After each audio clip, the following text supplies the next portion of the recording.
ಇವತ್ತು ನಾವು ಗುಜ್ಜಾಡಿ ವಲಯದವರೆಲ್ಲರೂ ಸೇರಿ ಈಶ್ವರ ಮಾರಿಕಮ್ಮ ದೇವಸ್ಥಾನ ಕಳವಾಡಿ ಬೈಂದೂರಿನಲ್ಲಿ ನಡೆಯುವ ಟೈಲರ್ಸ್ ಡೇ ಆಚರಣೆಗೆ ಹೋಗುತ್ತಿದ್ದೇವೆ. ಹಾಯ್ ನಮಸ್ಕಾರ, ವೆಲ್ಕಮ್ ಬ್ಯಾಕ್ ಟು ಸಮಗಿರಿ ಚಾನೆಲ್. ಇವತ್ತು ನಾವು ಟೈಲರ್ಸ್ ಡೇಗೆ ಬಂದಿದ್ದೇವೆ.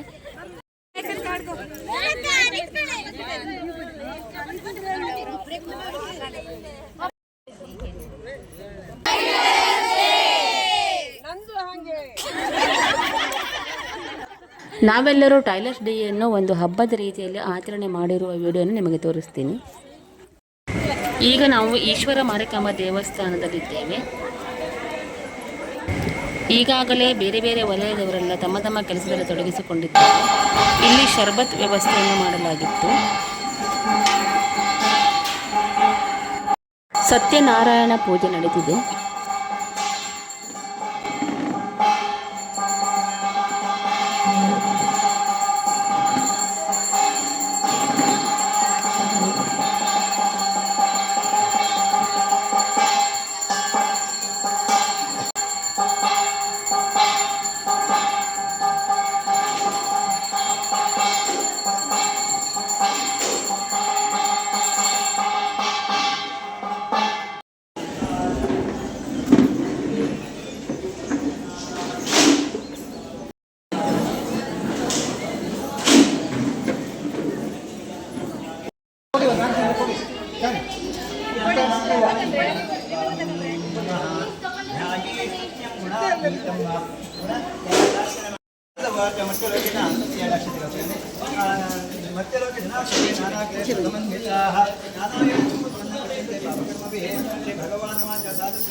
ಇಲ್ಲಿ ಸತ್ಯನಾರಾಯಣ ಪೂಜೆಗೆ ರಸೀದಿಯನ್ನು ಕೊಡ್ತಾ ಇದ್ದಾರೆ. ಪ್ರಸಾದವನ್ನು ಪ್ಯಾಕಿಂಗ್ ಮಾಡ್ತಾ ಇದ್ದಾರೆ.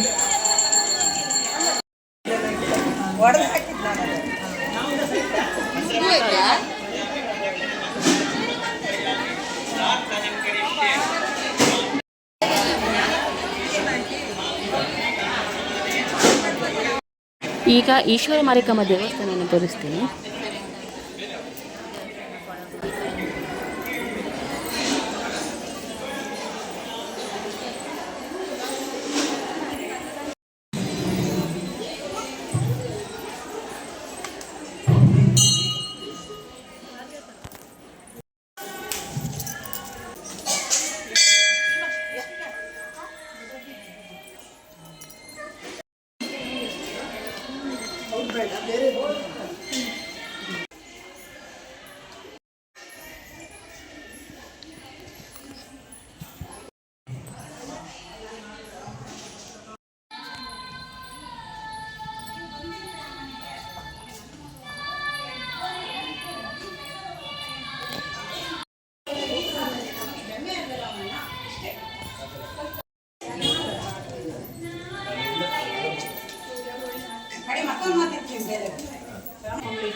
ಫಸ್ಟ್ ರ್ಯಾಂಕ್ ತಗೊಂಡು ನಮಗೆಲ್ಲ ಹೆಮ್ಮೆ ತಂದಿದ್ದಾಳೆ.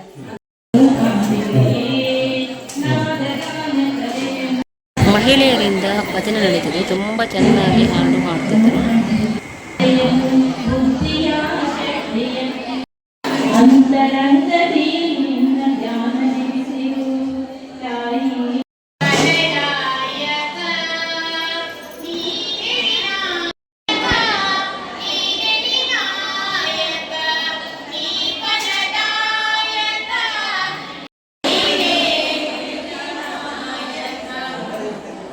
ಇಲ್ಲಿ ಸತ್ಯನಾರಾಯಣ ಪ್ರಸಾದವನ್ನು ಎಲ್ಲರಿಗೆ ಹಂಚಲಿಕ್ಕೆ ರೆಡಿ ಮಾಡ್ತಿದ್ದಾರೆ.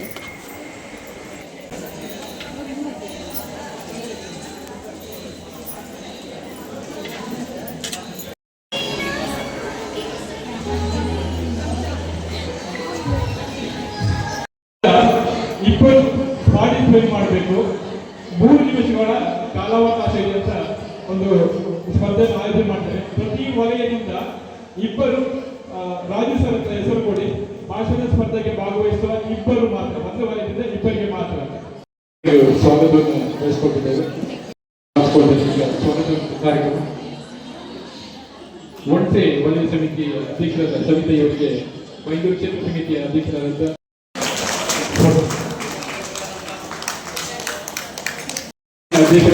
ಮಹಾಲಕ್ಷ್ಮಿ ಆರ್ ಭಟ್ ಇವರಿಗೆ ಸ್ವಾಗತವನ್ನು ಬಯಸ್ತೇನೆ. ಒಪ್ಪಂದ ಸ್ವಾಗತ ಬಯಸ್ತೇನೆ. ಹೂಗುಚ್ಛದಲ್ಲಿ ಸ್ವಾಗತಿಸಬೇಕಾಗಿ ಮಾಡ್ಕೊಳ್ತೇನೆ. ಇವರು ಕೂಡ ಈ ಕಾರ್ಯಕ್ರಮಕ್ಕೆ ಸ್ವಾಗತವನ್ನು ಬಯಸ್ತೇನೆ. ಹೂಗುಚ್ಛದಲ್ಲಿ ಸ್ವಾಗತವನ್ನು ಸಂಬಂಧಿಸಿದ್ದೇನೆ. ಕಾರ್ಯದರ್ಶಿ ರಾಜು ಕೊಲ್ಲೂರು ಇವರಿಗೆ ಕಾರ್ಯಕ್ರಮಕ್ಕೆ ಸ್ವಾಗತವನ್ನು ಬಯಸ್ತೇನೆ. ಮೈಸೂರು ಕ್ಷೇತ್ರ ಸಮಿತಿಯ ಕೋಶಾಧಿಕಾರಿ ಹಾಗೆ ಬಂದಂತ ಎಲ್ಲ ವಲಯ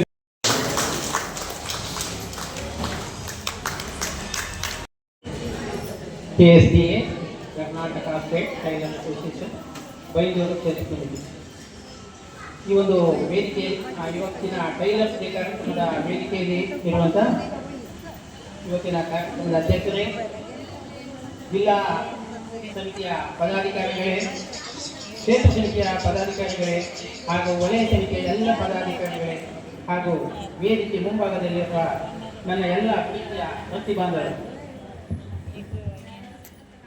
ಇವತ್ತಿನ ದಿನವನ್ನು ನಮಗೆಲ್ಲರಿಗೂ ಹೆಮ್ಮೆಯ ದಿನ ಅಂತ ಹೇಳ್ಬೋದು. ಕಾರಣ 5 ವರ್ಷದ ಹಿಂದೆ ಇದೇ ದಿನ ನಮ್ಮ ರಾಜ್ಯದಲ್ಲಿ ಟೈಲರ್ಸ್ಗಳ ಭವನ ಅಂತ ಸ್ಥಾಪಿಸಿ ಲೋಕಾರ್ಪಣೆ ಮಾಡಲಾಯಿತು. ಆ ಸವಿನೆನಪಿಗಾಗಿ ಇವತ್ತು ನೀವೆಲ್ಲರೂ ಸೇರಿಕೊಂಡು ಈ ಒಂದು ಹಬ್ಬ ಆಚರಣೆ ಮಾಡ್ತಾ ಇದ್ದೀವಿ. ಆದರೆ ಕೆಲವು ವರ್ಷದ ಹಿಂದೆ ಟೈಲರ್ಗಳು ಹೀಗೆ ಇರಲಿಲ್ಲ. ಟೈಲರ್ಗಳು ಒಬ್ಬರನ್ನೊಬ್ಬರು ನೋಡಿದರೆ ಮತ್ಸರ, ಯಾರಿಗೂ ಕೂಡ ಒಬ್ಬರನ್ನೊಬ್ಬರು ಮಾತಾಡ್ಕೊಳ್ಳುವಂಥದ್ದು ಇರಲಿಲ್ಲ ಆಗಿತ್ತು. ಆದರೆ ಈಗ ಮೊದಲು ಒಬ್ಬೊಬ್ಬರ ಕಡೆ ವೈಮನಸ್ಸಿತ್ತು. ಈಗ ನಾವೆಲ್ಲರೂ ಕೂಡ ಉತ್ತಮ ಸ್ನೇಹಿತರಂತೆ, ಒಂದೇ ಕುಟುಂಬದ ಸದಸ್ಯರಂತೆ ನಾವೆಲ್ಲ ಕೂಡ ಈಗ ಒಟ್ಟು ಸೇರಿ ಒಂದು ಟೈಲರ್ಸ್ ಡೇಯನ್ನು ಆಚರಣೆ ಮಾಡ್ತಿದ್ವಿ. ಯಾವುದೇ ಒಂದು ಕಾರ್ಯಕ್ರಮ ಮಾಡಿದ್ರು ಕೂಡ ಟೈಲರ್ಸ್ ಅಂದರೆ ಒಬ್ಬರನ್ನೊಬ್ಬರು ನೋಡಿಕೊಂಡು ಮಾತಾಡೋದು, ಖುಷಿ ಪಡೋದು, ನಮ್ಮ ಕುಟುಂಬದ ಒಬ್ಬ ಮೆಂಬರ್ ಅಂತ ಅನ್ಕೊಳ್ಳುವಂಥದ್ದು ಈಗ ನಡೀತಾ ಇದೆ. ಇದಕ್ಕೆ ಕಾರಣ 1999ರಲ್ಲಿ ನಮ್ಮ ಮಂಗಳೂರಿನ ಉಳ್ಳಾಳದಲ್ಲಿ ರಾಣಿ ಅಬ್ಬಕ್ಕ ದೇವಿ ಹುಟ್ಟಿದಂಥ ಸ್ಥಳದಲ್ಲಿ ಸಮಾನ ಮನಸ್ಕರಾದ ಸುಮಾರು 7-8 ಜನ ಸ್ನೇಹಿತರು ಸೇರಿ ಈ ಒಂದು ಸಂಘಟನೆಯನ್ನು ಹುಟ್ಟಾಕಿದರು. ಅದರಲ್ಲಿ ಪ್ರಮುಖರೆಂದರೆ ನಿಮ್ಮಲ್ಲಿ ಕೆಲವರಿಗೆ ಅವರುಗಳಿಗೂ ಪರಿಚಯ ಇರಬಹುದು. ನಿಜವಾಗಿ ಅವರನ್ನು ನಾವು ಪ್ರತಿ ವರ್ಷ ನೆನಪಿಸಿಕೊಳ್ಳಬೇಕು. KS ಆನಂದ್, ಲಕ್ಷ್ಮಣ್ ಉಳ್ಳಾಳ್, ವಸಂತ್ ಸಾಲಿಯನ್, ಪ್ರವೀಣ್ ಸಾಲಿಯನ್, ನಾರಾಯಣ್ ಉಳ್ಳಾಳ್ ಹಾಗೂ ಮೋಹನ್ ಸರ್ ಅಂತ ಇವರೆಲ್ಲ ಪ್ರಯತ್ನ ಮತ್ತು ಅವರ ತ್ಯಾಗದಿಂದ ಇವತ್ತು ನಾವೆಲ್ಲರೂ ಕೂಡ ಯಾವುದೇ ವೃತ್ತಿ ಮಾತ್ಸರ್ಯ ಇಲ್ಲದೆ ನಾವೆಲ್ಲರೂ ಒಂದೇ ಕುಟುಂಬದ ಸದಸ್ಯರಂತೆ ಸೇರಿ ಸಂತೋಷ ಪಡ್ತಾ ಇದ್ದೀವಿ. ಇದು ಇಲ್ಲಿಗೆ ನಿಲ್ಲಬಾರದು. ಇದೇ ಥರ ಪ್ರತಿ ವರ್ಷ ನಾವು ನೂತನ ಕಾರ್ಯಕ್ರಮಗಳನ್ನು ಮಾಡ್ತಾ ಸಮಾಜದಲ್ಲಿ ಟೈಲರ್ ಸಂಘಟನೆ ಒಂದು ಬಲಿಷ್ಠ ಸಂಘಟನೆಯಾಗಿ ಕಾಣಿಸಿಕೊಳ್ಬೇಕು. ಸರ್ಕಾರ ನಮ್ಮ ಎಲ್ಲ ಬೇಡಿಕೆಗಳನ್ನು ಈಡೇರಿಸುವಂತೆ ಆಗಲಿ. ಸದಾ ನಿಮ್ಮೆಲ್ಲರ ಸಹಕಾರ ಈ ಸಂಘಟನೆಗೆ ಇರಲಿ ಅಂತ ಹಾರೈಸ್ತಾ ನನ್ನ 2 ಮಾತನ್ನು ಮುಗಿಸ್ತೇನೆ. ಜೈ ಹಿಂದ್.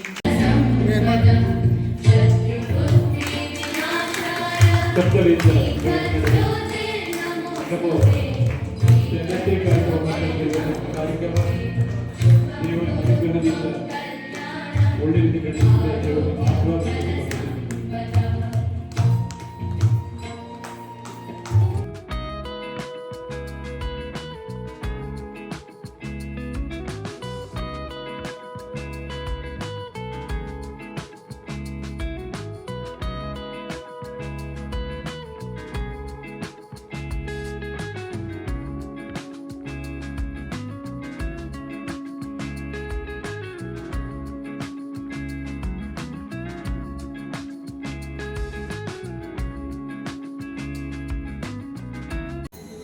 ಇವತ್ತು ನಮ್ಮದೇ ಆದ ದಿನ, ಹಾಗಾಗಿ ನಾವು ಇದಕ್ಕೆ ಭಾಗವಹಿಸಲೇಬೇಕಾಗತ್ತೆ. ಯಾಕಂದ್ರೆ ಎಲ್ಲ ದಿನನೂ ನಮಗೆ ಕೆಲಸ ಇರುತ್ತೆ, ಎಲ್ಲ ಇದಿರುತ್ತೆ, ನಾನಾ ತರದ ಟೆನ್ಷನ್ಗಳಿರುತ್ತೆ. ಇವತ್ತೆಲ್ಲ ಟೆನ್ಷನ್ಗಳನ್ನು ದೂರ ಮಾಡಿ ನಮ್ಮದೇ ಆದಂತ ಒಂದು ದಿನ ಇದ್ರಿಂದ ಇದರಲ್ಲಿ ಎಂಜಾಯ್ ಮಾಡೋದು ಇನ್ನೂ ಖುಷಿಯಾದ ವಿಷಯ.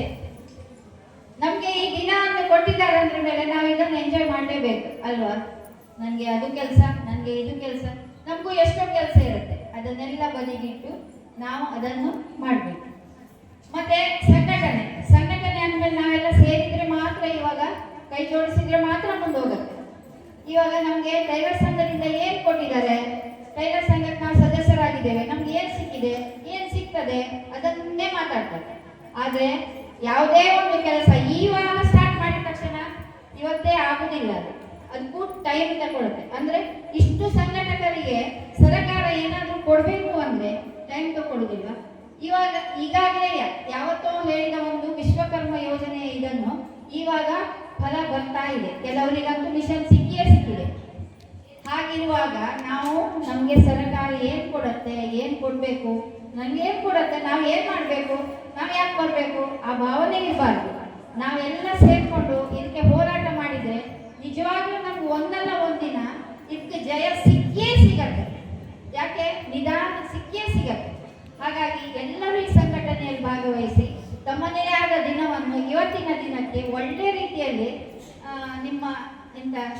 ನಿಮ್ಮಲ್ಲಿರುವ ಒಂದು ಟ್ಯಾಲೆಂಟ್ ಅನ್ನು ಹೊರಗೆ ಹಾಕಿ ಒಳ್ಳೆ ರೀತಿಯಿಂದ ಖುಷಿಯಾಗಿ ಇರೋಣ ಅಂತ ನನ್ನ ಅಭಿಪ್ರಾಯ. ಧನ್ಯವಾದಗಳು. ಕಾರ್ಯಕ್ರಮನ ಇಲ್ಲಿಗೆ ಮುಗಿಸುತ್ತಾ ಸಾಂಸ್ಕೃತಿಕ ಕಾರ್ಯಕ್ರಮ ಮುಂದುವರಿಸುತ್ತೇವೆ. ವೇದಿಕೆ ಮೇಲಿರುವ ಎಲ್ಲರಿಗೂ ಕೂಡ ಅಭಿನಂದನೆಗಳನ್ನು ಸಲ್ಲಿಸಿಕೊಳ್ತಾ ಇನ್ನು ಮುಂದೆ ಸಾಂಸ್ಕೃತಿಕ ಕಾರ್ಯಕ್ರಮಕ್ಕೆ ನಾವೆಲ್ಲರೂ ರೆಡಿಯಾಗೋಣ. ಎಲ್ಲರಿಗೂ ಟೈಲರ್ ದಿನಾಚರಣೆಯ ಶುಭಾಶಯಗಳು. ಒಂದ್ಸಲ ಜೋರಾಗಿ ಚಪ್ಪಾಳೆ ಹೊರಬೇಕು. ಇವತ್ತಿನ ದಿನ ಇಷ್ಟು ದಿನ ಬೆಳಿಗ್ಗೆ ಎದ್ರೆ ನಾವು ಅಂಗಡಿಗೆ, ಸಾಯಂಕಾಲ 11 ಗಂಟೆ ಮನೆಗೆ ಹೋಗ್ತಾರೆ ಒಂದೊಂದ್ಸಲ ಅಲ್ಲ, ಅದು ಹೌದಲ್ಲ ಹೇಳಿ. ನಮ್ದು ಕೆಲಸನೇ ಯಾವ ಮನೆ ಹೋಗ್ಲಿಲ್ಲ, ಮದಿ ಇಲ್ಲ, ಮನ್ಕಾಲಲ್ಲಿ ಅಂತ ಇಲ್ಲ. ಅವ್ರಿಗೊಂದು ರೋಗಿ ಕೊಡುಗಿತ್ತು, ಇವ್ರೊಂದು ರೋಗಿ ಕೊಡುಗಿತ್ತು ಅಂತ ಬಿಟ್ರೆ ಅಲ್ಲಿ ಪುಡ್ಸೋದಿಲ್ಲ, ನಮ್ಗೆ ಪುಡ್ಸೋದಿಲ್ಲ. ಹಾಗಂತ ಎಲ್ಲರಿಗೂ ಇರ್ತಾರೆ. ನಾವು ಚಂದ ಮಾಡಿ ಬಟ್ಟೆ ಹೊಲ್ಕೊಡುತ್ತೆ, ಖುಷಿಯಿಂದ ಹೋಗ್ತಾರೆ, ನಮಗೆ ಪುಡ್ಸೋದಿಲ್ಲ ಹೋಗ್ಲಿಕ್ಕೆ ಹೌದಾ. ಹಾಗಾಗಿ ಇವತ್ತಿರುವಂತ ದಿನ ಎಲ್ಲರೂ ಸೇರಿದ್ದೇವೆ, ಬಹಳ ಖುಷಿಯಿಂದ ಈ ದಿನನ ಕಳೆಯೋಣ. ಎಲ್ಲ ಒಂದ್ಸಲ ದೇವಮನೆ ಹಬ್ಬ ಆಯ್ತು, ಈಗ ನಮ್ದು ಈ ಟೈಲರ್ ದೇವಮನೆ ಹಬ್ಬ ಕಂಡ ಎಲ್ಲರೂ ಖುಷಿಯಿಂದ ಬಂದಿದೆ, ಚಂದ ಮಾಡಿ ಬಂದಿದೆ. ಇವತ್ತ ದಿನ ಖುಷಿಯಿಂದ ಕಳೆಯುವ. ಈಗ ಸಾಂಸ್ಕೃತಿಕ ಕಾರ್ಯಕ್ರಮವನ್ನ ಪ್ರಾರಂಭ ಮಾಡ್ತೇನೆ. ಮೊದಲಿಗೆ ಬೈಂದೂರು ವಲಯ ಸಮಿತಿಯಿಂದ ಭಕ್ತಿಗೀತೆ ಹಾಗೂ ಒಡಿಸೆ ವಲಯ ಸಮಿತಿಯಿಂದ ಭಜನೆ, ಕುಣಿತ ಭಜನೆ ಇದೆ. ನಂತರ ಕೊಲ್ಲೂರು ವಲಯದಿಂದ ಲಾವಣಿ ಪದ ಇದೆ. ಗುಜ್ಜಾಡಿ ವಲಯದಿಂದ ಜನಪದ ನೃತ್ಯ, ಮತ್ತೆ ಒಡಿಸೆ ವಲಯದಿಂದ ಡಾನ್ಸ್ ಕಾರ್ಯಕ್ರಮ. ತದನಂತರ ಉಪ್ಪುಂದ ವಲಯದಿಂದ ಡಾನ್ಸ್ ಇದೆ. ನಾವುಂದ ವಲಯದಿಂದ ಭಜನಾ ಕಾರ್ಯಕ್ರಮ ಇದೆ, ಎಲ್ಲರೂ ಕುಣಿತ ಭಜನೆ. ಒಂದಷ್ಟು ಬೈಂದೂರು ವಲಯ ಸಮಿತಿಯಿಂದ ಭಾವಗೀತೆ, ಬೈಂದೂರು ನಗರ ಸಮಿತಿಯಿಂದ ಭಾವಗೀತೆ, ಜನಪದ ನೃತ್ಯ, ಕೊಲ್ಲೂರಿನಿಂದ ಜನಪದ ನೃತ್ಯ ಇದೆ. ವಸ್ತ್ರ ವಿನ್ಯಾಸ ಇದೆ, ವಿಶೇಷವಾಗಿ ವಸ್ತ್ರ ವಿನ್ಯಾಸ ಕಾರ್ಯಕ್ರಮ ಇದೆ, ಭಾರಿ ವಿಶೇಷವಾಗಿದೆ. ಮತ್ತು ದಾಂಡಿಯ ನೃತ್ಯ, ಇದೊಂದು ನೃತ್ಯ ಬಹಳ ಸುಂದರವಾದ ನೃತ್ಯ, ದಾಂಡಿಯ ನೃತ್ಯ. ಇದೇನು ಕೆಲವೇ ಕ್ಷಣದಲ್ಲಿ ಒಂದಷ್ಟು ಎಲ್ಲರೂ ಉತ್ತಮವಾಗಿ ತಮ್ಮ ತಮ್ಮ ಟ್ಯಾಲೆಂಟ್ ಅನ್ನು ತೋರಿಸಿದ್ರು. ವರವಕೊಡು ಎನಗೆ ಶ್ರೀ ಮಾರಿಕಾಂಬೆ ಚರಣ ಕಮಲಂಗಳನಂದಯಮಾಲಿನಿ. ವರವಕೊಡು ಎನಗೆ ಶ್ರೀ ಮಾರಿಕಾಂಬೆ ಚರಣ ಕಮಲಂಗಳನಂದಯಮಾಲಿನಿ.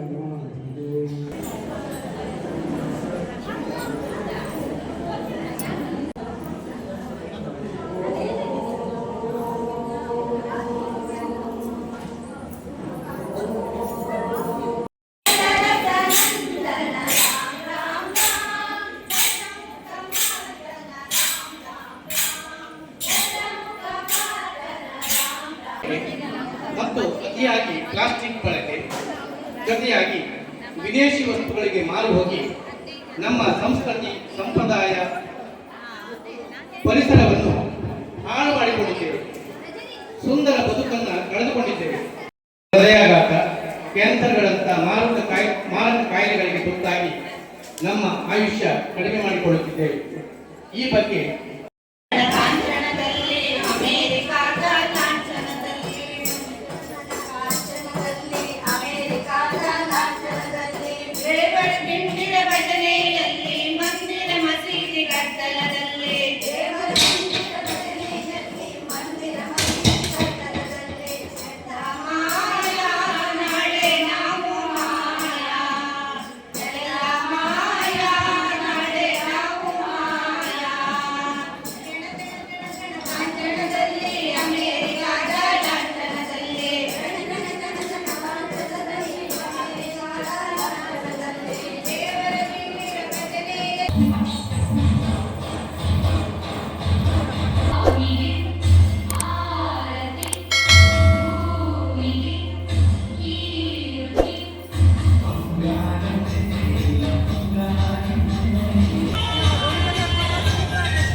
ಇವರಿಗೆ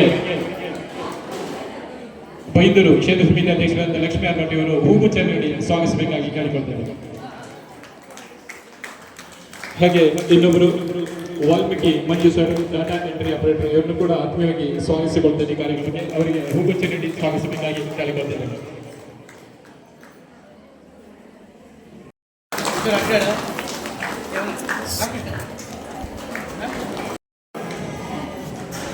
Karnataka state tailor association Bengaluru ಹಾಗೂ ಕುಂದಾಪುರ ವಲಯ ಟೈಲರ್ ಅಸೋಸಿಯೇಷನ್ ಅಧ್ಯಕ್ಷರು, ಪದಾಧಿಕಾರಿಗಳು, ಸರ್ವ ಸದಸ್ಯರಿಗೂ ಕೂಡ ಈ ದಿನದ ಟೈಲರ್ ಡೇ ದಿನದ ಶುಭಾಶಯಗಳು. ಸಮಸ್ತರಿಗೂ ನನ್ನ ನಮಸ್ಕಾರ. ಈ ಭಾಗದ ಬೈಂದೂರಿನ ವಲಯ ಅಧ್ಯಕ್ಷರಾದ ಲಕ್ಷ್ಮೀ ಮೇಡಮ್ ಅವರಿಗೆ ಹಾಗೂ ನಿಮ್ಮ ಈ ವಲಯದ ಸರ್ವರಿಗೂ ನಮಸ್ಕಾರವನ್ನು ತಿಳಿಸ್ತಾ, ಈಗಾಗಲೇ ನಿಮ್ಮ ಸಾಂಸ್ಕೃತಿಕ ಕಾರ್ಯಕ್ರಮಗಳು, ಭಜನೆಗಳು ಎಲ್ಲ ನೋಡಿದ್ದೇನೆ. ನಿಮ್ಮ ಸಮಯನ ವ್ಯರ್ಥ ಮಾಡಲಿಕ್ಕೆ ನಾನು ಸಾಕಷ್ಟು ಟೈಮ್ ತಗೊಳ್ಳೋದಿಲ್ಲ. ಕಾರ್ಮಿಕ ಇಲಾಖೆಯಲ್ಲಿ ನಿಮಗೆ 27 ಕಾಯ್ದೆಗಳು, ಮಂಡಳಿಯ ಯೋಜನೆಗಳ ಬಗ್ಗೆ ಹೇಳಲಿಕ್ಕೆ 2 ರಿಂದ 3 ಗಂಟೆಗಳ ಕಾಲ ಬೇಕು.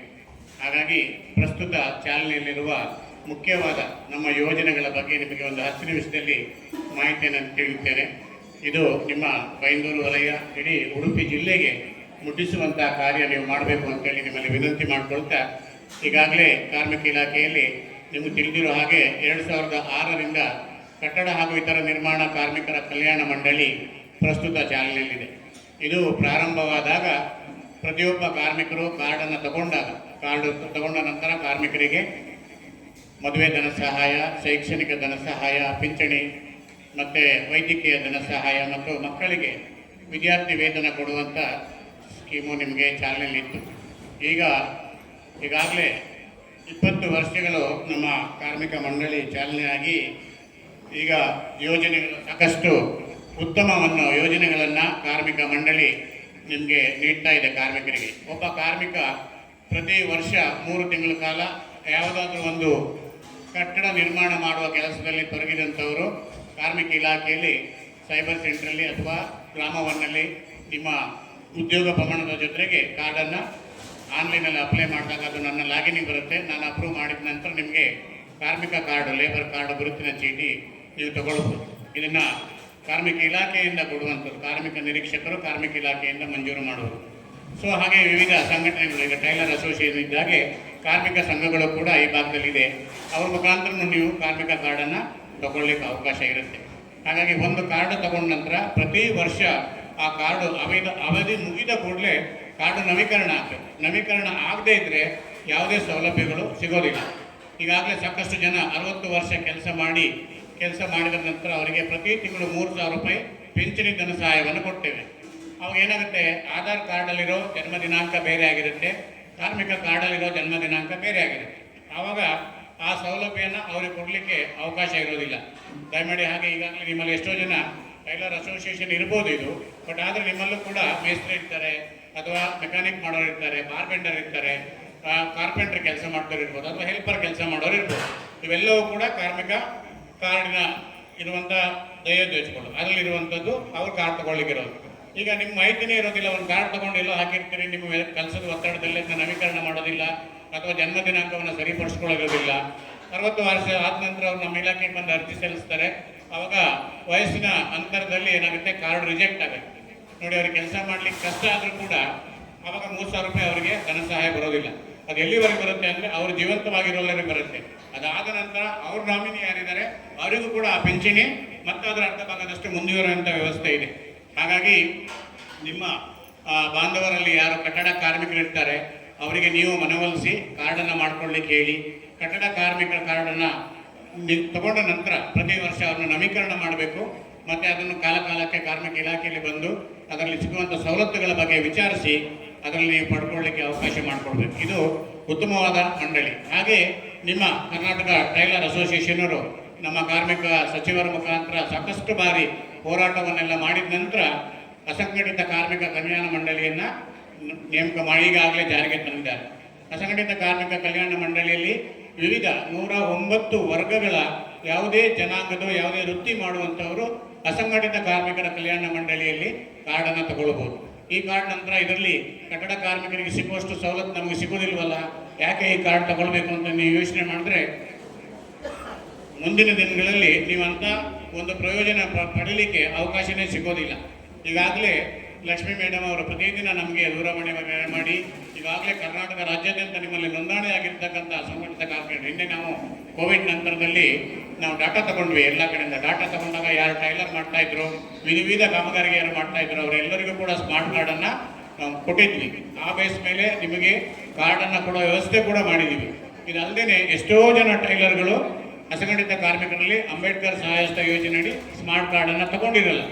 ದಯಮಾಡಿ ಅವರೆಲ್ಲರೂ ಕೂಡ ಇವತ್ತೇ ನೀವು ಜಾಗೃತರಾಗಿ ಅಸಂಘಟಿತ ಕಾರ್ಮಿಕರ ಮಂಡಳಿಯಲ್ಲಿ ನಿಮ್ಮ ಸ್ಮಾರ್ಟ್ ಕಾರ್ಡನ್ನು ಉಚಿತವಾಗಿ ನಿಮ್ಮ ಸೈಬರ್ ಸೆಂಟರ್ ಅಥವಾ ಗ್ರಾಮವನ್ನಲ್ಲಿ ಅಥವಾ ಹತ್ತಿರದ ಗುರುದಲ್ಲಿ, ಈಗಾಗಲೇ ನಾವು ಇವತ್ತು ಕೂಡ ಕ್ಯಾಂಪ್ ಮಾಡುವ ಅಂತ ಹೇಳಿದ್ದೆ ಮೇಡಮ್ಗೆ. ಬೇಡ, ಇದು ನಮ್ಮ ವೈಯಕ್ತಿಕ ಕಾರ್ಯಕ್ರಮ, ಇಲ್ಲಿ ನೋಂದಣಿ ಮಾಡಿದರೆ ಕಾರ್ಯಕ್ರಮ ಪೂಜಾ ಕಾರ್ಯಕ್ರಮಕ್ಕೆ ಅಡಚಣೆ ಆಗುತ್ತೆ ಅಂತ ಹೇಳಿದರು. ಹಾಗಾಗಿ ನಿಮ್ಮ ಬೈಂದೂರು ವಲಯದ ಒಂದೊಂದು ವಲಯದಲ್ಲಿ ನೀವೊಂದು 50 ಜನ ನಿಮ್ಮ ವಲಯದಲ್ಲಿ ನೀವೇ ಸೇರಿಸ್ಕೊಂಡ್ರೆ ಅಲ್ಲಿಗೆ ನಾವು ನಮ್ಮ ಡಾಟಾ ಎಂಟ್ರಿ ನಾವು ಅಥವಾ ಧರ್ಮಸ್ಥಳ ಸಂಘದವರು ಮತ್ತು ಸೈಬರ್ CS ಸೆಂಟರ್ ಇಷ್ಟು ಜನ ಬಂದು ನಿಮ್ಮ ವಲಯದಲ್ಲೇ ಕೂಡ ಕಾರ್ಡನ್ನು ನೋಂದಣಿ ಮಾಡಿಕೊಳ್ಳಲಿಕ್ಕೆ ನಾವೇ ಕಾರ್ಯಕ್ರಮ ನಿಮ್ಮ ಮನೆ ಬಾಗಿಲಿಗೆ ಬರ್ತೀವಿ. ನಿಮ್ಮ ವಲಯವಾರು ಒಂದು ಕಾರ್ಯಕ್ರಮವನ್ನು ನಮ್ಮಲ್ಲಿ ನೋಂದಣಿ ಮಾಡಲಿಕ್ಕೆ ನೀವು ಅವಕಾಶವನ್ನು ಮಾಡಿಕೊಡಿ ಅಂತ ಈ ಸಂದರ್ಭದಲ್ಲಿ ನಿಮ್ಮಲ್ಲಿ ಕೇಳ್ಕೊಳ್ತಾ ಇದ್ದೇನೆ. ಇದಲ್ಲದೆ ಇದು ಅಸಂಘಟಿತ ಕಾರ್ಮಿಕರಲ್ಲಿ ನೀವು ಸ್ಮಾರ್ಟ್ ಕಾರ್ಡ್ ತಗೊಂಡ ಮೇಲೆ ಬರೀ ಟೈಲರ್ ಅಲ್ಲ, ನಿಮ್ಮಲ್ಲಿ ಯಾವ್ಯಾವ ವೃತ್ತಿಯಲ್ಲಿ ಯಾರ್ಯಾರು ಕೆಲಸ ಮಾಡ್ತಾರೆ, ಯಾವುದೇ ಒಂದು ಕಂಪ್ನಿಯಲ್ಲಿ ಕೆಲಸ ಮಾಡಿ ESI PF ಹೊಂದಿರೋರಿಗೆ ಈ ಕಾರ್ಡ್ ಮಾಡಲಿಕ್ಕೆ ಅವಕಾಶ ಇಲ್ಲ. ಮತ್ತೆ ಅವನು ಶ್ರೀಮಂತ ಆಗಿದ್ದು ಇನ್ಕಮ್ ಟ್ಯಾಕ್ಸ್ ಪೇ ಮಾಡ್ತಿದ್ದಾನೆ ಅಂದರೆ ಅವರಿಗೆ ಇಲ್ಲ. ಅದನ್ನು ಹೊರತುಪಡಿಸಿ ಬೇರೆ ಎಲ್ಲ ವರ್ಗದವರು ಕೂಡ ಈ ಕಾರ್ಡನ್ನು ಮಾಡ್ಕೊಳ್ಳಿಕ್ಕೆ ಅವಕಾಶ ಇದೆ. ಇದು ನಿಮ್ಮ ಗಮನದಲ್ಲಿ ಇರಲಿ. ಹಾಗಾಗಿ ಅದು ಮತ್ತೆ ಮುಂದಿನ ದಿನಗಳಲ್ಲಿ ಈಗಾಗಲೇ ಬೇರೆ ಬೇರೆ ಒಂದು ಬಟ್ಟೆ ಅಂಗಡಿಯಿಂದ ಇರ್ಬೋದು, ಪೆಟ್ರೋಲ್ ಬಂಕಿಂದ, ಈ ಥರ ಎಲ್ಲ ಒಂದು ಬಿಸ್ನೆಸ್ನಿಂದ 1% ಸೆಸ್ಸನ್ನು ಕೂಡ ಈ ಅಸಂಘಟಿತ ಕಾರ್ಮಿಕರ ಮಂಡಳಿಗೆ ತರುವಂಥ ವ್ಯವಸ್ಥೆ ಮಾನ್ಯ ಸಚಿವರು ಮಾಡ್ತಾ ಇದ್ದಾರೆ. ಅದು ಆದ ನಂತರ ನಿಮಗೂ ಕೂಡ ಇದರಲ್ಲಿ ಹೆಚ್ಚಿನ ಸೌಲಭ್ಯಗಳು ಬರುವಂಥದ್ದಿದೆ. ಈಗ ಅದರಲ್ಲಿ ನಿಮಗೆ ಫ್ಯಾಮಿಲಿಯವರಿಗೆ ನಾಮನಿರ್ದೇಶಕರಿಗೆ ಇನ್ಶೂರ್ ಕೊಡುವಂಥ ವ್ಯವಸ್ಥೆ ಇದೆ. ಮುಂದಿನ ದಿನಗಳಲ್ಲಿ ಹೆಚ್ಚಿನ ಸೌಲಭ್ಯಗಳು ಕಟ್ಟಡ ಕಾರ್ಮಿಕರ ಮಂಡಳಿ ಇರುವಂಥ ಸೌಲಭ್ಯಗಳು ಕೂಡ ಈ ಮಂಡಳಿಯಿಂದ ನಿಮಗೆ ದೊರಕುವಂಥ ಅವಕಾಶ ಇದೆ. ಹಾಗಾಗಿ ದಯಮಾಡಿ ಎಲ್ಲರೂ ಕೂಡ ಇದೊಂದು ಪ್ರಯೋಜನವನ್ನು ಪಡ್ಕೊಳ್ಳಿ. ಇದಲ್ಲದೆ ಮೋಟಾರು ಸಾರಿಗೆ ಕಾರ್ಮಿಕರ ಕಲ್ಯಾಣ ಮಂಡಳಿ ಅಂತಿದೆ. ಇದರಲ್ಲಿ ಕೂಡ ಯಾವುದೇ ಒಂದು ವಾಹನವನ್ನು ನೀವು ಪರ್ಚೇಸ್ ಮಾಡಿದಾಗ ಅದರಲ್ಲಿ ಕಟ್ಟುವಂಥ ಗೌರ್ಮೆಂಟ್ ಟ್ಯಾಕ್ಸ್, ವಾಹನಕ್ಕೆ ಕಟ್ಟುವಂಥ ಟ್ಯಾಕ್ಸನ್ನು ಆ ಮಂಡಳಿಗೆ ಜಮಾ ಆಗುತ್ತೆ. ಆ ಮಂಡಳಿಯಲ್ಲಿ ಸೌಲಭ್ಯಗಳನ್ನ ಕೊಡುವಂಥ ವ್ಯವಸ್ಥೆ ಇದೆ. ಇದು ಯಾರ್ಯಾರು ಇದರಲ್ಲಿ ಅರ್ಹರು ಅಂದರೆ ಯಾವುದೇ ಒಂದು ಮೋಟಾರು ಗ್ಯಾರೇಜಲ್ಲಿ ಕೆಲಸ ಮಾಡೋರು, ಮೆಕ್ಯಾನಿಕ್ ಇರ್ಬೋದು, ಅಥವಾ ಅಲ್ಲಿ ಕೆಲಸ ಮಾಡುವಂಥ ವಾಶ್ ಮಾಡುವಂಥದ್ದು, ವಾಹನ ಸರ್ವಿಸ್ ಮಾಡುವಂಥ ಸರ್ವಿಸ್ ಸೆಂಟರ್ ಇರ್ಬೋದು, driver, conductor, auto driver, taxi driver, ಈ ಥರ ಯಾವುದೇ ವಾಹನದ ರಿಲೇಟೆಡ್ಗೆ ಸಂಬಂಧಪಟ್ಟಂತಹ ಎಲ್ಲ ಕಾರ್ಮಿಕರು ಮೋಟಾರು ಸಾರಿಗೆ ಕಾರ್ಮಿಕರ ಕ್ಷೇಮಾಭಿವೃದ್ಧಿ ಮಂಡಳಿಯಲ್ಲಿ ಸ್ಮಾರ್ಟ್ ಕಾರ್ಡನ್ನು ತಗೊಳ್ಬೋದು. ಇದು ಒಂದು ಕಾರ್ಡ್ಗೆ ಮಾತ್ರ ಒಂದು ಸಲ ಕಾರ್ಡ್ ಮಾಡುವಾಗ ಸರ್ಕಾರದ ಶುಲ್ಕ 50 ರೂಪಾಯಿಯನ್ನು ಕಟ್ಟಬೇಕು. ಈ ಕಾರ್ಡ್ 3 ವರ್ಷದವರೆಗೆ ಚಾಲ್ತಿಯಲ್ಲಿರುತ್ತೆ. ಅದರಲ್ಲಿ ನಿಮಗೆ ಶೈಕ್ಷಣಿಕ ಧನ ಸಹಾಯ ಇದೆ, ಪಿಂಚಣಿ ಧನ ಸಹಾಯ ಇದೆ, ಆಮೇಲೆ ಹೆಲ್ತ್ ಕೇರ್ ಸ್ಕೀಮು, ಯಾವುದೇ ಒಂದು ಕಾಯಿಲೆ ಬಂದು ನೀವು ಆಸ್ಪತ್ರೆಗೆ ಅಡ್ಮಿಟ್ ಆದರೆ ಅದರಲ್ಲೂ ಕೂಡ 50,000ದವರೆಗೆ ವೈದ್ಯಕೀಯ ವೆಚ್ಚವನ್ನು ಕೊಡುವಂಥದ್ದಿದೆ. ಹೀಗೆ ತುಂಬ ಯೋಜನೆಗಳು ಕೂಡ ಆ ಸ್ಕೀಮಲ್ಲಿ ಇದೆ. ಅದನ್ನು ಕೂಡ ಹತ್ತಿರ ಸೈಬರ್ ಸೆಂಟ್ರಲ್ಲಿ ಅಥವಾ ಕಾರ್ಮಿಕ ಇಲಾಖೆಯಲ್ಲಿ ಅಥವಾ ನಿಮ್ಮ ಸಂಘದ ಮುಖಾಂತರ ಈಗಾಗಲೇ ವಲಯವಾರು ಈ ಎಲ್ಲ ಕಾರ್ಡನ್ನು ಮಾಡಲಿಕ್ಕೆ ಅವಕಾಶಗಳನ್ನು ಕಲ್ಪಿಸಿಕೊಟ್ಟಿದ್ದಾರೆ. ನೀವು ಕೂಡ ಅದನ್ನು ವಲಯವಾರು ಯಾರು ಮಾಡ್ಕೊಂಡಿಲ್ಲ ಅವರು ನಿಮ್ಮ ಮೇಡಮ್ ಜೊತೆಗೆ ಮಾತಾಡಿ, ನಿಮ್ಮ ಸಂಘದ ಜೊತೆಗೆ ಮಾತಾಡಿ ನಮ್ಮ ಗಮನಕ್ಕೆ ತನ್ನಿ. ನಿಮ್ಮ ವಲಯದಲ್ಲೇ ಕೂಡ ಕಾರ್ಡ್ ಕೊಡುವಂಥ ವ್ಯವಸ್ಥೆ, ನೋಂದಣಿ ಮಾಡುವಂಥ ವ್ಯವಸ್ಥೆ ಮಾಡಲಿಕ್ಕೆ ನಾವು ರೆಡಿ ಇದ್ದೇವೆ. ಇದಲ್ಲದೆ ನಮ್ಮ ಪ್ರಧಾನಮಂತ್ರಿ ಶ್ರಮಯೋಗಿ ಮಾನ್ಧನ್ ಯೋಜನೆ ಅಂತೇಳಿ, ಇದು ಪಿಂಚಣಿ ಆಧಾರಿತ ವಂತಿಗೆ ಕೊಟ್ಟುವಂಥದ್ದು. ಉದಾಹರಣೆ, ಈ ಸ್ಕೀಮಲ್ಲಿ ನೀವು ನಿಮ್ಮ ಖಾತೆಯಿಂದ ಒಂದು ಸಲ ಪ್ರಧಾನಮಂತ್ರಿ ಮಾನ್ಧನ್ ಯೋಜನೆಯಲ್ಲಿ ನೋಂದಣಿ ಮಾಡಿದರೆ ನೀವೊಂದು 50 ರೂಪಾಯಿಯನ್ನು ನಿಮ್ಮ ಖಾತೆಯಿಂದ ಜಮಾ ಆಗುತ್ತೆ. ಕೇಂದ್ರ ಸರ್ಕಾರ ಅದಕ್ಕೆ 50 ರೂಪಾಯಿಯನ್ನು ಕೊಡೋದು. ಇದು ಯಾರೆಲ್ಲ ಮಾಡ್ಕೊಳ್ಬೋದು ಅಂದರೆ 40 ವರ್ಷಕ್ಕಿಂತ ಕಡಿಮೆ ಇರುವಂಥವ್ರು, 40 ವರ್ಷದಿಂದ ಒಳಗೆ ಇರುವವರು, 18 ವರ್ಷದ ಮೇಲ್ಪಟ್ಟವರು ಶ್ರಮಯೋಗಿ ಮಾನ್ಧನ್ ಯೋಜನೆಯಡಿ ಕಾರ್ಡ್ ಮಾಡಿ. ಇದು CSC ಸೆಂಟ್ರಲ್ಲಿ ಮಾತ್ರ ಮಾಡಲಿಕ್ಕೆ ಸಾಧ್ಯ. ನಿಮ್ಮ CSC ಸೆಂಟರ್ ಮತ್ತು ಧರ್ಮಸ್ಥಳ ಸಂಘದವರಲ್ಲಿ CSC ಸೆಂಟ್ರಲ್ಲಿ ಈ ಕಾರ್ಡನ್ನು ಮಾಡ್ಕೊಳ್ಬೋದು. ನೀವು 40 ವರ್ಷದ ಒಳಗಿರೋರು ದಯಮಾಡಿ ಈ ಕಾರ್ಡನ್ನು ಮಾಡ್ಕೊಳ್ಳಿ. ಇದು 60 ವರ್ಷ ಆದ ನಂತರ ಪ್ರತಿ ತಿಂಗಳು ನಿಮಗೆ 3,000 ರೂಪಾಯಿ ಪಿಂಚಣಿ ಬರುತ್ತೆ. ಈ ಹಿಂದೆ ಯಾವುದೇ ಪಿಂಚಣಿಯನ್ನು ತಗೊಂಡ್ರೂ ಕೂಡ ಈ ಪಿಂಚಣಿ ನಿಮಗೆ, ನೀವು ಜೀವಂತವಾಗಿರೋಲ್ಲರಿಗೂ ಕೂಡ ನಿಮಗೆ ಪಿಂಚಣಿ ಸೌಲಭ್ಯ ಸಿಗುತ್ತೆ. ಯಾಕಂದರೆ ಇದು ನಿಮ್ಮ ಹಣ ಕೊಡುವಂಥದ್ದು. ನೀವು 50 ರೂಪಾಯಿ ಕೊಡ್ತೀರಿ, ಕೇಂದ್ರ ಸರ್ಕಾರ 50 ರೂಪಾಯಿ ಕೊಡುತ್ತೆ. ಇದು ನಿಮ್ಮ 60 ವರ್ಷದಿಂದ 40 ವರ್ಷದಿಂದ 60 ವರ್ಷದವರೆಗೆ ನಿಮ್ಮ ಬ್ಯಾಂಕಿಂದ ಕಾಂಟ್ರಿಬ್ಯೂಷನ್ ಕಟ್ಟಾಗುತ್ತೆ. ಕಟ್ಟಾದ ನಂತರ 60 ವರ್ಷದ ಒಳಗಡೆ ನೀವೊಂದು 20 ವರ್ಷದಲ್ಲಿ ನಿಮ್ಮ ಹಣ ಕಟ್ಟಾಗೋದು ಎಷ್ಟು ಅಂದರೆ 1 ಲಕ್ಷ ಇರ್ಬೋದು ಅಥವಾ 1.5 ಲಕ್ಷ ಇರ್ಬೋದು. ಈ 1.5 ಲಕ್ಷ ಒಂದು ತಿಂಗಳಿಗೆ ನಿಮಗೆ 3,000 ಅಂದರೆ 12 ಮೂರ್ಲಿ 30,000 ಆಯ್ತಲ್ಲ. 1 ವರ್ಷಕ್ಕೆ 2 ವರ್ಷಕ್ಕೆ ನಿಮ್ಮ ಹಣ ನಿಮ್ಮ ಖಾತೆಗೆ ಜಮಾ ಆಗುತ್ತೆ. ಅದ ನಂತರ ನೀವು 80 ವರ್ಷ ಬದುಕಿದ್ರು ಕೂಡ ಕೇಂದ್ರ ಸರ್ಕಾರದಿಂದ ಪ್ರತಿ ತಿಂಗಳು 3,000 ರೂಪಾಯಿ ನಿಮಗೆ ಜಮಾ ಆಗ್ತಾ ಇರುತ್ತೆ. ನೀವು ಕಟ್ಟೋದು ಬರೀ 1 ಲಕ್ಷ ಅಷ್ಟೇನೆ. ಆ 1 ಲಕ್ಷ ನೀವು 60 ವರ್ಷ ಆದಮೇಲೆ 2 ವರ್ಷದಲ್ಲಿ ನಿಮ್ಮ ಖಾತೆಗೆ ಬಂದ್ಬಿಡುತ್ತೆ ನಿಮ್ಮ ದುಡ್ಡು. ಅದಾದ ನಂತರ ನೀವು ಜೀವಿತವಿರೋಲ್ಲರಿಗೂ ಕೂಡ ಕೇಂದ್ರ ಸರ್ಕಾರದಿಂದ ಈ ಯೋಜನೆ ನಿಮಗೆ ಚಾಲ್ತಿಯಲ್ಲಿರುತ್ತೆ. 60 ವರ್ಷ ನಂತರ ನೀವು ಕಟ್ಟಲಿಕ್ಕೆ ಇರೋದಿಲ್ಲ. ಪ್ರತಿ ತಿಂಗಳು ನಿಮ್ಮ ಅಕೌಂಟಿಗೆ 3,000 ರೂಪಾಯಿ ಜಮಾ ಆಗುತ್ತೆ. ಇದೊಂದು ದಯಮಾಡಿ 40 ವರ್ಷದ ಹೊರಗಿಲ್ಲವರು ಮಾನ್ಧನ್ ಯೋಜನೆ ಅಡಿ ಕಾರ್ಡನ್ನು ಮಾಡಿಕೊಳ್ಳಿ.